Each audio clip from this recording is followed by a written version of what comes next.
So I was thinking about, after my third run through of Angela Duckworths Grit, uh, where is it? It's right here someplace. If you haven't, don't watch this video, don't watch any other videos. Maybe, maybe just go read it or listen to it, whatever works. But I found something in it that I thought was profound.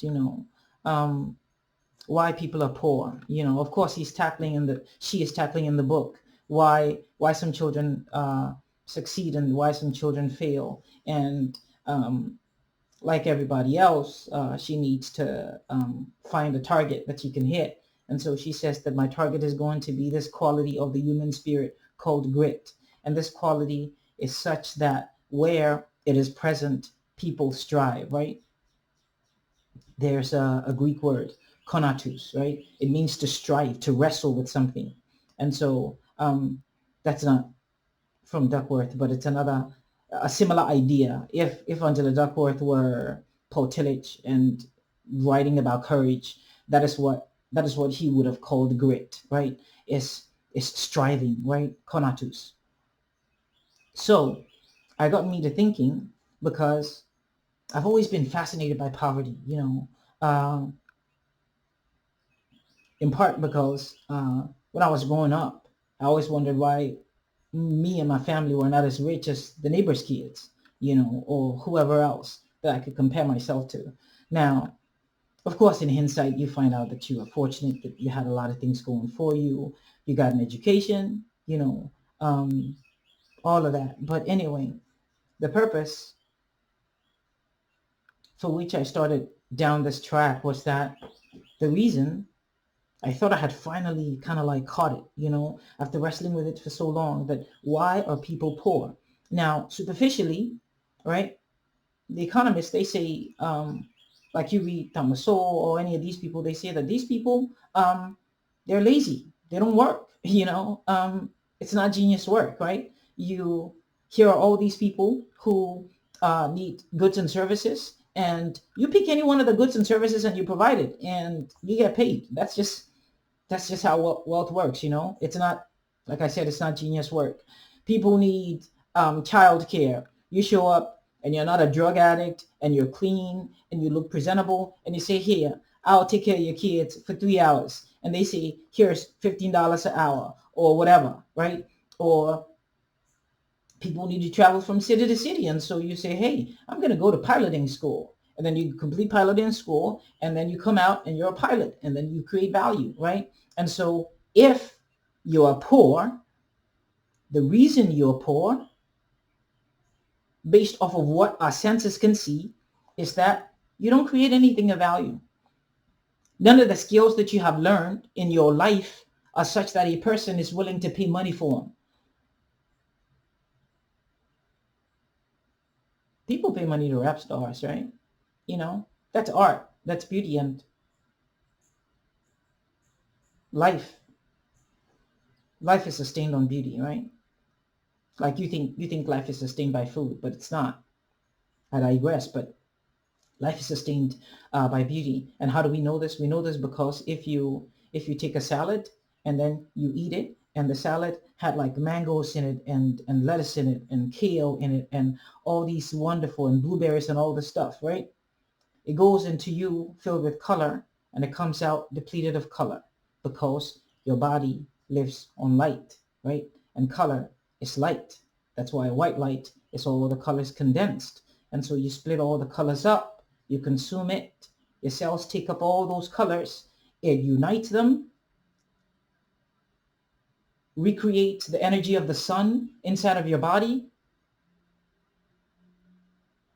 and you have life. I was saying, though, that the reason people are poor superficially is that they don't create any value. I don't know, maybe you're 35, and the thing that you're really, really good at is like a couple hours, watching funny YouTube videos every day. They don't pay people for that. They pay the people who make the videos that entertain you for that. Dig? So this is what I think was interesting. And I think that this is like one of the most powerful ideas in her book, Angela Duckworths Grit, that people are poor not just because they're lazy and don't have grit, that they don't strive, that they don't have endurance. I started thinking, why do people not have endurance, right? What makes what makes an Elon Musk wrestle with the idea of delivering a payload to Mars and wrestle with this idea, right? Like Christ in Gethsemane and he's pouring blood from his face, and it's like, what makes a man stay in that game until he launches a rocket and then has mastered the calculus, surrounds himself with minds similar to his, such that that rocket comes back to Earth when a whole nation, the United States, when we flew our first rockets, we said, forget it, it'll come back, but as long as it falls back in the ocean, it won't harm nobody and we'll be cool, And this man, right, this kid from South Africa, he says, oh, but wait a minute. If I could recover the boosters and the motor and all the parts of the rocket, then maybe I could deliver payloads to the moon for dirt cheap, right? And he does it, yeah? He does it. He hits his mark. But what makes a man do that? Well, the insight that I got reading Angela Duckworth again was that people are poor because they've lost their faith in time. I'm going to explain that. It's really condensed, but time, right? All of achievement and attainment, whether it's mastery of a trombone, or you can read Robert Greene for this insight, whether it's Da Vinci's mastery of art, or Rembrandt, or Machiavelli, or whoever you pick, right? Who has mastered anything, right? Effort over time. Mastery is effort over time. So this year, right? This year's Becca, and Becca is an 8-year-old white girl, right? And Becca's dad says, you know what, Becca, you work real hard in math, and you're in the top 5% of your class, and we're going to Disney World. And Becca's eyes are like saucers, right? And she says, whoa, Disney World. I am definitely going to do this. And Becca, she goes to work, and she goes to Mrs. Maples and says, Mrs. Maples, my dad says that if I'm in the top 5% of the class in math, we're going to go to Disney World. So I want to be in the top 5%. And Mrs. Maples, she says, well, Becca, last season, Kim and Sushan over there, they were the only people who scored in the 90th percentile. And Becca says, whoa, how do I become as good as them? And Mrs. Maples, because this is, I don't know, Stuyvesant or some Thomas Edison or some super good school, says that, you know what, Becca, I'll stay after hours with you. And I love my job so much. I am a teacher, and I always wanted to be a teacher, and it's wonderful to be here. I am going to help you succeed. And so Becca stays with Mrs. Maples after class, and it's coordinated with dad and everything, so that, mom and dad, they come and pick Becca up a little, an hour or two after class, right? And Becca begins to develop. And from week to week, she's getting smarter and smarter and smarter. And at the end of the term, Becca's report card comes in, and dad says, aha, Becca, now is the moment of truth. We are going to decide whether you're going to go to Disney World or not. And Becca doesn't make the 90th percentile. Becca has gone from a C grade to a B grade, a high B grade, in fact. You know what dad says? Dad says, Becca, I'm proud of you. This was beautiful what you did. You took the challenge and you run with it. And now here we are, celebrating a victory because of you. And since this is still a victory in my books, we are going to Disney World, baby. And she's like, yeah! right? And she goes to her room and it's like 2 weeks away, but she's packing her bag. She's calling her friends and telling everybody what an awesome time she's going to have in Disney World. And it's beautiful, right? That's Becca's story. I'll tell you Jamal's story. Jamal um, lives off of Martin Luther King Street, right, in North Carolina. And Jamal is also 8.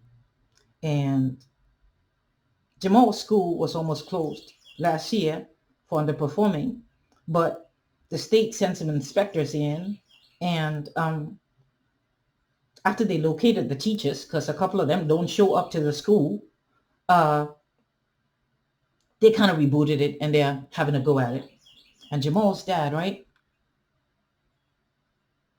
Jamal's dad is an ex-felon, but he learned this lesson, and he's trying to be right. He's trying to raise this kid and give him hope and a better future than he had, and not have his son so eaten up by the streets. And so he says, Jamal, I know your school ain't too good, and I know some days some of you students have to go hunt for your teachers to teach you. But in spite of all that, I just want you to know that if this year, this term, your report card comes in and you are not the worst student in your class, that I'm going to drive you down to Florida to go see my uncle and his wife. You don't remember this, but when you were a baby, they loved you so much. And it's going to be a fun drive. We're going to have so many beautiful things to see. And it's going to be me and you, kid. It's going to be me and you. And it'll be beautiful. We'll even call your mom and see if she wants to come. And Jamal, he says, Dad, I want to do this. And Jamal goes to school and he sticks it out, right? His math teacher finally shows up, and Jamal says that, sir, my dad says that if I improve my work in math, that he's gonna take me down to Florida, and I really want to see my granduncle and grandaunt down in Florida, so I need you to help me to get better.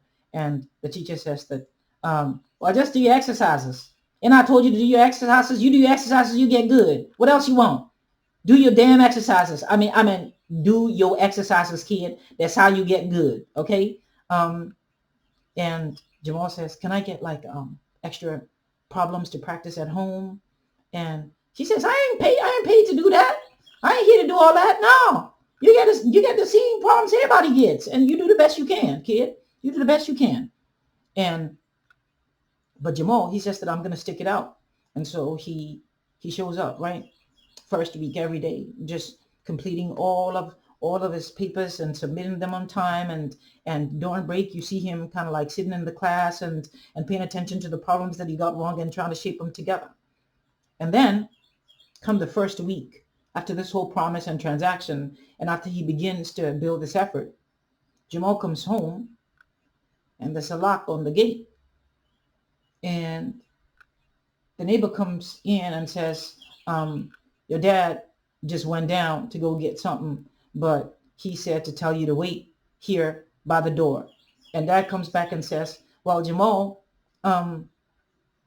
see, we just lost this place because I couldn't make this month's rent because I got laid off. I was really hoping some things will come together so that we'll be able to kind of like make it work, but I'm sorry. And Jamal isn't shattered, you know. Jamal isn't shattered. He is.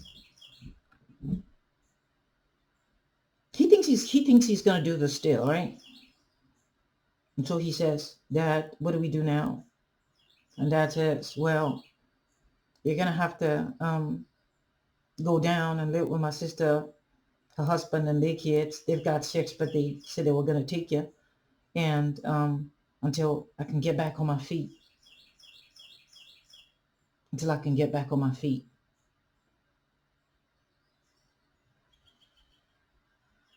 And Jamal goes and lives with her aunt. And the aunt is beautiful and tries, but she's got 6 kids, you know, and she cannot check Jamal's report card every semester. And when Jamal's dad visits, he says, "Dad, are we still going to go down to Florida?"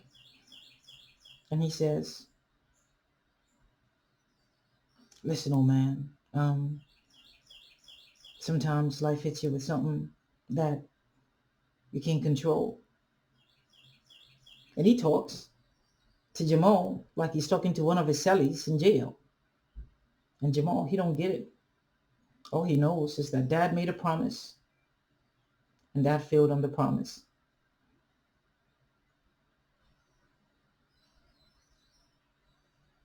Now you and I, we're going to meet Jamal when he's 25.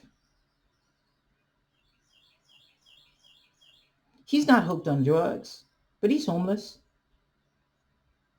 And we're going to say, "Dad, if these colors would just get their shit together, if they'll just go to school and just be like everybody else. I mean, look at the damn Asians. They come here with nothing too, right? I mean, they wasn't slaves or nothing, but I mean, Jack, if you'd seen them when they rolled in, they had like sacks on, man. Like it wasn't pretty. But you know, Becca's a doctor at Wake, and Sushan's an engineer for Boeing. So why is this here Jamal out here by the street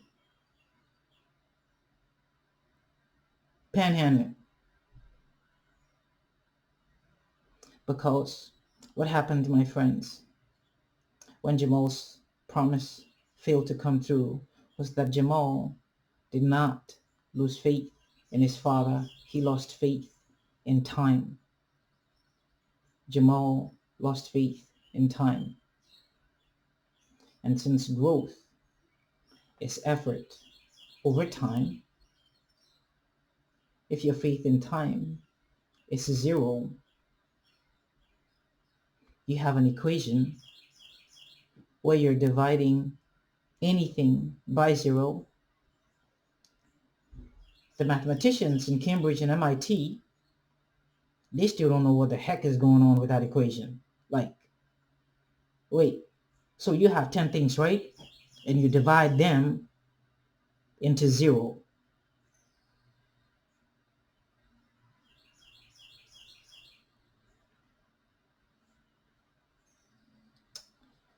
Yeah,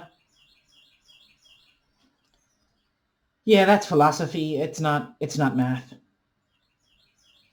The point I'm trying to make, my friends, is that we need to figure a way to restore faith in time for poor people. Because you see, unlike Becca, Jamal no longer believe at age 8 that if he puts in effort, that over time a reward will be given to him, that he will earn anything.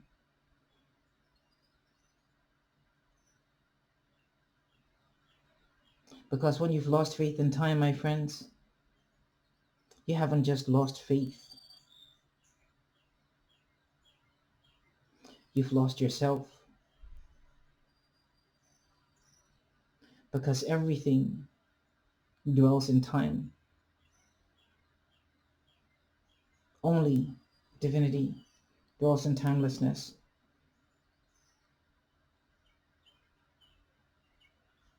So what do? I ask that if you know a child, anybody, a teenager, somebody who is beginning to act erratic, their behavior is not comprehensible, I want you to try to diagnose it through the lens of this instrumentation, right? Take Angela Duckworth's idea of the absence of grit as evidence that a person might be losing their faith in time, the most fundamental and substratum, right? It's the ground rule. Everything follows this thing. And try to see whether you can help them to restore their faith in time. Let them see what it's like to do something whose reward is not confined to a day or a week or a month or a season or a year. Because if you cannot see that a week of effort is rewarding, you certainly will not be able to see that 9 years culminating in a residency for medical school will give you the rewarding life that you dreamt of. It won't be because you're lazy. That's what the economists will tell you. It'll be because you don't have faith in time.